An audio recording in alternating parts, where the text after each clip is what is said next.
Fala galera, que vitória do Fluminense no Mineirão. O Fluminense atropelou o time do Cruzeiro 3-0, 5-1 no placar agregado. Fluminense classificado para as quartas de final da Copa do Brasil. Um jogaço do Fluminense, o Fluminense jogou muito bem. Galera, bora dar uma olhada aqui no Sport Center da ESPN Brasil. O que os comentaristas falaram dessa vitória da classificação do Fluminense para as quartas de final da Copa do Brasil. Já aproveita e já deixa aquele like no vídeo e se inscreve no canal.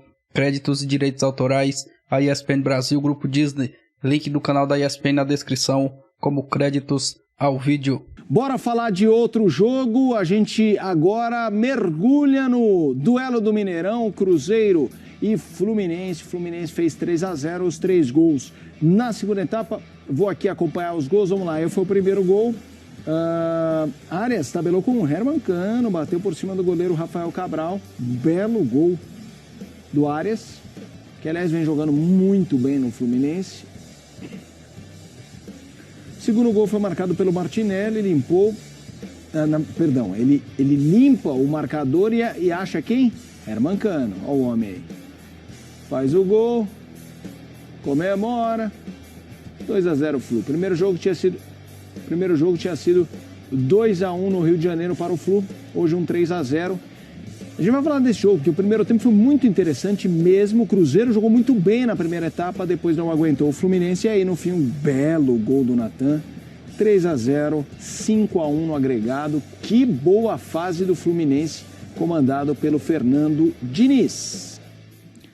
Vamos agora ao Mineirão acionar a repórter Duda Gonçalves para falar do jogo como um todo, clima nas arquibancadas, reencontro de Fábio com a torcida, teve aplauso, teve vaia, aquela vaia direcionada, pegava na bola, vaia no homem. A gente vai comentar sobre isso. Um abraço para você, Duda, seja bem-vinda. Ei, Mota, um abraço para você, um abraço para os companheiros e também para o fã do esporte. Acho que dá para acompanhar um pouquinho desse clima do que foi Cruzeiro e Fluminense agora aqui no Mineirão, já com esta vitória do lado do Fluminense e classificação às quartas de final da Copa do Brasil.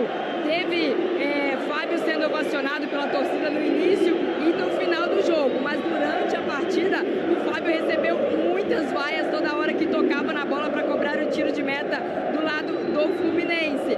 Como você bem disse, um primeiro tempo com o Cruzeiro até bem, os 2 goleiros brilharam na primeira etapa, Rafael Cabral, o Fábio defendeu e muito, mas na segunda etapa aí sim apareceu a força do Fluminense, que vem mostrando isso durante a temporada. 3-0 com os gols de Arias, Natan e também do Cano. O gol do Natan, o último, já nos acréscimos aos 48 minutos deste segundo tempo, garantindo, confirmando a classificação do Fluminense às quartas de final. Mais de 58 mil torcedores presentes aqui no Gigante da Pampulha, as torcidas se provocando durante todo o jogo. Tivemos também cenas lamentáveis, torcedores brigando no início da partida, durante o primeiro tempo, cadeira voando, gás de pimenta, aquele clima que não ajuda muito, Tivemos também arremessos de objetos no gramado, que pode também render punições para o Cruzeiro, mas neste momento as torcidas celebrando. O Cruzeiro sabe que o seu principal objetivo é a Série B do Campeonato Brasileiro, por isso a torcida também apoiando bastante, fazendo aquele sinal de sempre, batendo palmas junto com o time, e a torcida do Fluminense aí sim comemorando bastante com o clube, com o time, os jogadores lá do gramado. A torcida do Fluminense, que está aqui do nosso lado, cantou durante todo o jogo, apoiando, já tinha vantagem e agora com a vitória. Um jogo quente, com o técnico Pesolano expulso no primeiro tempo, aos 43 minutos, reclamou muito da arbitragem, não só ele, como todos os jogadores, principalmente no primeiro tempo, reclamaram muito de lances que teriam sido invertidos ou não marcados, acabou sendo expulso, não voltou para o segundo tempo do lado do Cruzeiro. Então teve toda uma atmosfera realmente, os jogadores perdendo a cabeça, ânimos exaltados, teve de tudo um pouquinho nessa classificação do Fluminense. Mota. Show de bola, Duda. Aliás, esse quadro estava muito legal, da Duda trazendo as informações e ao fundo o Mineirão empurrando.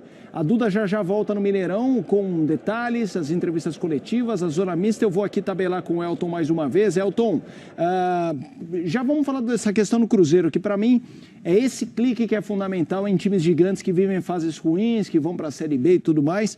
Cruzeiro eliminado, tomou um 3-0 em casa, fez um bom primeiro tempo e tá lá a torcida empurrando, mostrando, ó, a gente entendeu, a gente tá vendo melhor, a gente comprou essa ideia, vamos embora, vamos remar e vamos voltar para o nosso lugar, que é onde a gente tem que estar, que no caso é a Série A.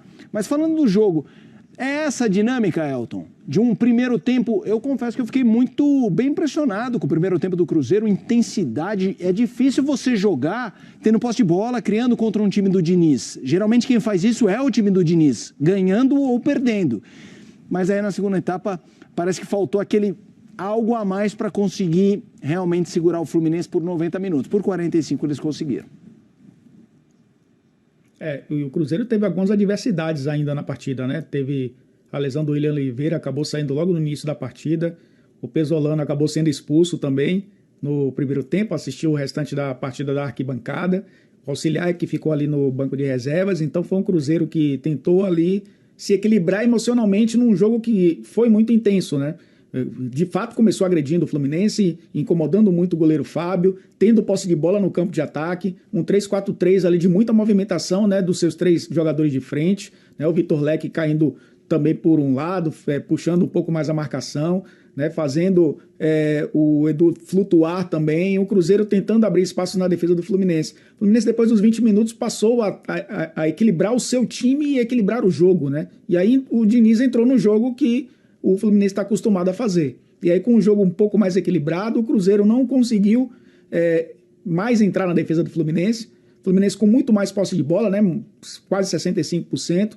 E aí, no segundo tempo, estranhamente, não sei se o Cruzeiro sentiu a questão do resultado, o Fluminense também cresceu bastante, mas sentiu um Cruzeiro mais recuado, aceitando a posse de bola do Fluminense. E o Fluminense no campo de ataque, com a posse da bola, cria muitas oportunidades, né? E foi assim que construiu o placar no segundo tempo. Talvez o Cruzeiro recuando para tentar sair no contra-ataque, tenha encontrado ali na cabeça da comissão técnica e dos jogadores a solução para agredir o Fluminense, atrair para o campo de defesa e sair no contra-ataque. Não funcionou, porque o Fluminense não deu a bola. Foi uma equipe que teve mais a bola no segundo tempo e por isso construiu na reta final do jogo aí um placar que lhe favoreceu. Já era um resultado que classificaria o Fluminense, um empate, mas a gente percebeu que foi um time que se incomoda de jogar atrás, né? Mesmo com a vantagem, o Fluminense atacou o Cruzeiro o tempo inteiro no segundo tempo. Resultado foi esse grande placar no fim do jogo no Mineirão, né? Que dá muito mais moral a essa equipe do Fluminense, que vive uma excelente fase,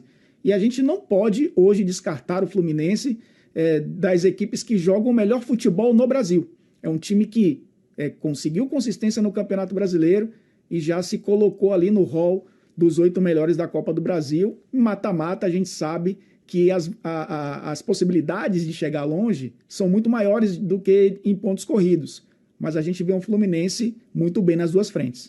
Vamos lá, lado do Fluminense. Eu acho que é importante a gente falar um pouquinho desse Fluminense.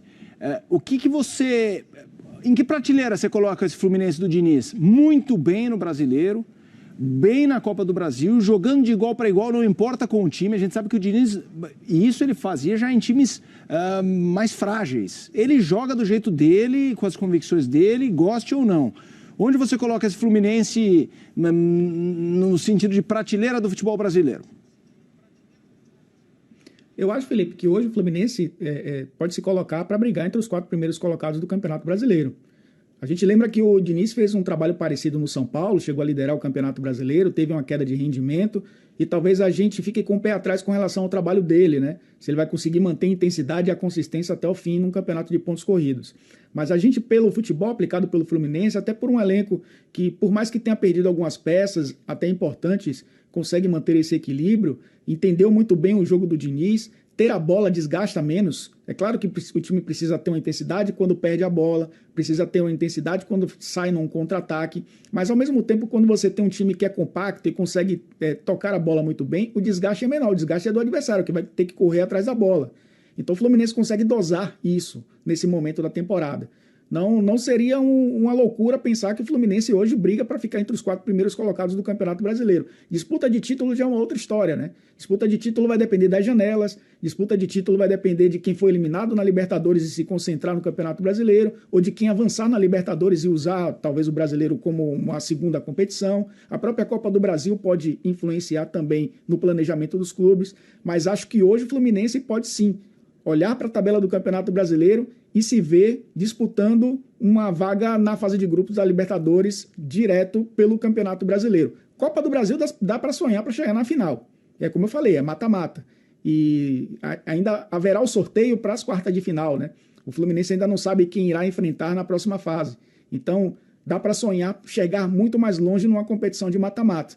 Fruto de um bom trabalho que tem sido feito pelo Diniz, principalmente aí nos 2 últimos meses, quando o Fluminense conseguiu se estabilizar dentro da temporada.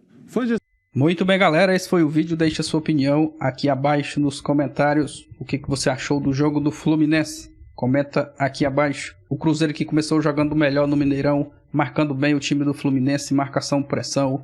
O Fluminense não conseguiu encaixar o seu jogo no primeiro tempo, mas ali no segundo tempo, depois dos 20 minutos, o Fluminense tomou conta do jogo. Diniz que tirou o Nonato e colocou o Martinelli, ele que entrou muito bem no jogo. E ali numa jogada, o Cano deu uma assistência e o Arias fez um golaço. E em seguida, o Diniz colocou o Felipe Melo e numa bola longa, um lançamento, o Martinelli fez outra jogadaça ali pelo lado e deu assistência pro Cano. O Cano que estava sumido no jogo, mas em 2 jogadas ali, numa assistência e no gol, decidiu o jogo pro Fluminense. E ali no finalzinho da partida, o Nathan entrou e fez mais um gol para o time do Fluminense. Um bom jogo do time do Fluminense. O Fluminense está classificado e agora é aguardar o adversário das quartas de final. Galera, mas é isso. Esse foi o vídeo. Eu vou ficando por aqui. Deixa sua opinião nos comentários. Deixa aquele like também para fortalecer o vídeo. Quero dar os créditos do vídeo mais uma vez a ESPN Brasil. Link na descrição. Vou ficando por aqui.